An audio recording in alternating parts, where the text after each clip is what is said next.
Welcome to the channel. Government of ইন্ডিয়ার undertaking ব্যাংকে 400 permanent পোস্টের ভ্যাকেন্সি এসেছে। গভর্নমেন্ট আন্ডারটেকিং মানে গভর্নমেন্টের পোস্ট, আর এটা পার্মানেন্ট পোস্ট। ভ্যাকেন্সি কোথা থেকে এসছে দেখে নেব। ভ্যাকেন্সি এসছে ইন্ডিয়ান ওভারসিজ ব্যাংক, এর হেড অফিস চেন্নাইতে। এই পোস্টের নাম কি? Local bank officer, LBO। Application date, online form fill up হবে 12/5/2025 থেকে 31/5/2025 পর্যন্ত। এখানেও দেওয়া আছে 12/5/2025 থেকে 31/5/2025 পর্যন্ত পেমেন্ট অফ অ্যাপ্লিকেশন, পেমেন্ট করা যাবে। কোন কোন স্টেট থেকে ভ্যাকেন্সি এসছে দেখে নেব। আমাদের কাজের ওয়েস্ট বেঙ্গল। ওয়েস্ট বেঙ্গল থেকে টোটাল পোস্ট 34টা, আনরিজার্ভের জন্য 14টা। এলিজিবিলিটি ক্রাইটেরিয়াতে কি বলা আছে? Application can be made only for any one of the states. যে কোনো একটা স্টেটস থেকে অ্যাপ্লাই করতে পারবে, কারণ এখানকার যে ল্যাঙ্গুয়েজটা আছে সেটা জানতে হবে। ম্যান্ডেটরি ল্যাঙ্গুয়েজ প্রফিসিয়েন্সি, এটা তামিলনাড়ুর জন্য তামিল, ওড়িশার জন্য ওড়িয়া, মহারাষ্ট্রের জন্য মারাঠি, গুজরাটের জন্য গুজরাটি, ওয়েস্ট বেঙ্গলের জন্য বেঙ্গলি, পাঞ্জাবের জন্য পাঞ্জাবি।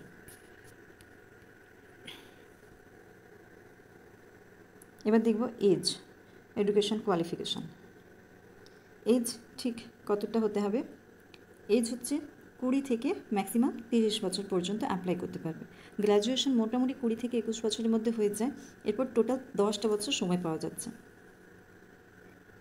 আচ্ছা, age calculation, cut off date for purpose of eligibility in age আর education qualification. Age, education qualification কোন ডেটের ওপর ভিত্তি করে কাউন্ট করতে হবে? 1/5/2025 ওপর ভিত্তি করে এজও হয়ে যেতে হবে 20 বছর থেকে 30 বছরের মধ্যে।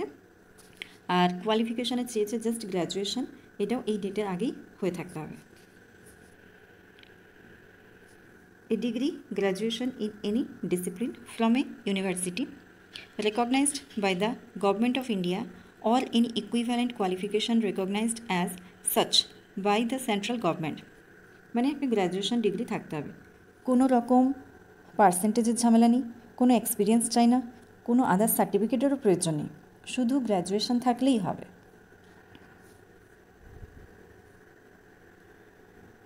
আর আনরিজার্ভের কোনো এজের ছাড় নেই, বাকিদের যেমন এজ রিল্যাক্সেশন হয় সেটা তারা পাবে।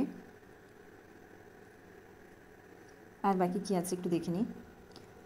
নোটিফিকেশানটা নিজেই আপনারা আরেকবার পড়বেন, আমি মেন ইম্পর্টেন্ট জিনিসগুলো বলে দিচ্ছি।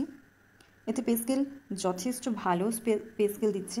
48,480 টাকা বেসিক পে, মোটামুটি 60,000-এর কাছাকাছি স্যালারি, স্টার্টিং স্যালারি যাবে, আরও বেশি হতে পারে। আচ্ছা, প্রবেশন পিরিয়ড থাকবে 2 বছর, প্রত্যেক গভর্নমেন্ট জবেই তাই থাকে। এরপর বন্ড, এখানে বন্ড আছে 3 বছরের আগে যদি কেউ এই জবটা ছেড়ে দেয়, মানে সিলেকশন হওয়ার পর, তাহলে তাকে 2 লাখ টাকা দিয়ে বন্ড, এই টাকাটা চুকিয়ে তারপর এই জবটা ছাড়তে হবে। লিভ, ট্রাভেল অ্যালাউন্স যেমন ব্যাংকে যেমন অ্যাপ্লিকেবল সেগুলো সব পাবে। সিলেকশন প্রসেসের ক্ষেত্রে একটু জেনে নিই। প্রথমে হবে LPT, language proficiency test. Language proficiency টেস্টে বেঙ্গলি যারা, তাদেরকে বেঙ্গলি ল্যাঙ্গুয়েজ পাস করতে হবে। আর তারপরে হবে মেন অনলাইন এক্সাম। এই অনলাইন এক্সামে রিজনিং থাকবে 30 নম্বরের, 30টা কোয়েশ্চেন থাকবে। 60 নম্বরের থাকবে।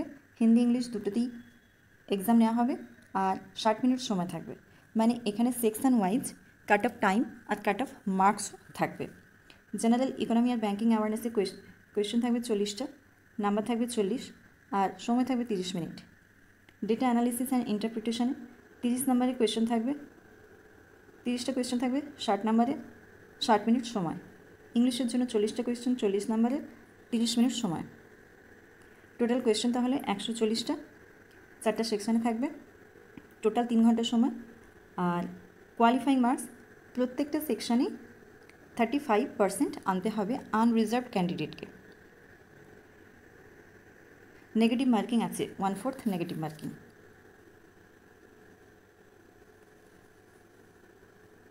এরপর হবে ইন্টারভিউ, ল্যাঙ্গুয়েজ প্রফিসিয়েন্সি টেস্ট। তারপরে এটা 10th 12th যে মার্কশিট যদি থাকে তাহলে তার হয়তো এটা লাগবে না, মানে 10th 12th বাংলা পড়ে থাকতে হবে। However, candidates who produce 10th or 12th standard marksheet বা certificate evidencing having studied the specified local language, Bangla যদি পড়ে থাকে, অফ দ্য অ্যাপ্লাইড স্টেট, যে স্টেটে অ্যাপ্লাই করছে, as one of the subjects will not be required to undergo the language proficiency test. তাহলে তার হয়তো এই টেস্টটা হবে না, বা ওই টেস্টের মধ্যে যে কোয়ালিফাইং নাম্বারটা তার না হলেও চলবে, কিন্তু প্রিপারেশন পুরোটার জন্যই নিতে হবে। এরপর হবে ইন্টারভিউ, লাস্টে ইন্টারভিউ, এই নিয়ে হবে ফাইনাল সিলেকশন।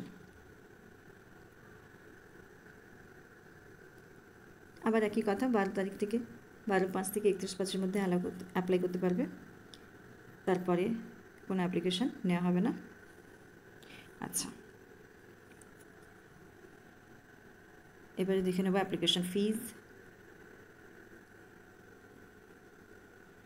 এবার অ্যাপ্লিকেশন ফিজ, জেনারেল, ইডাব্লিউএস, ওবিসির জন্য 850 টাকা, এসসি এসটি পিডাব্লিউবিডি এর জন্য 175 টাকা। নন রিফান্ডেবল, হ্যাঁ নন রিফান্ডেবল টাকাটা, আর এই টাকা ফেরতও হয় না কখনোই, কোনোটাতেই কোনো জবই ফেরত হয় না। এবার আমরা দেখে নেব কোথা থেকে অ্যাপ্লাই করব, বা এই নোটিফিকেশানটা আমি কোথায় পাবো। আমরা দেখে নেব নোটিফিকেশানটা কোথা থেকে পাবো, কোথায় অ্যাপ্লাই করব। গুগলে গিয়ে জাস্ট লিখব ইন্ডিয়ান ওভারসিজ ব্যাঙ্ক উইকিপিডিয়া, এটা সার্চ করলেই উইকিপিডিয়া লিঙ্ক চলে আসবে, https://en.wikipedia.org। এখানে ক্লিক করে আমরা একটু নিচের দিকে যাব, নিচের দিকে গেলে পাবো ওয়েবসাইট, এখানে আমরা ওয়েবসাইট পেয়ে যাব। ওয়েবসাইটে ক্লিক করলে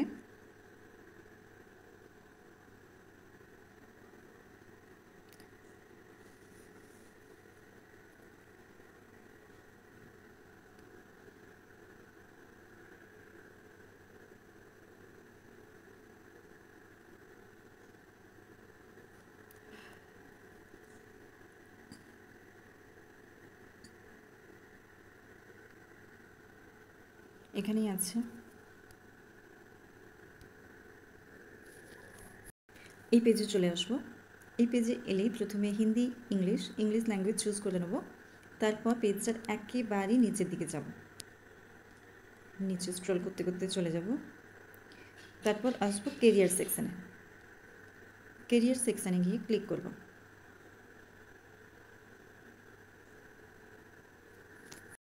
এখন কেন জানি না খুলছে না, কিন্তু এখানে গেলেই আপনারা দ্বিতীয় নম্বর যে অপশানটা পাবেন সেটা হচ্ছে এই পোস্টের, সেখানে প্রথমে ডান দিকে পাবেন নোটিফিকেশান পিডিএফে, তার ঠিক পাশেই অ্যাপ্লাই নাও করে অ্যাপ্লাই করা যাবে।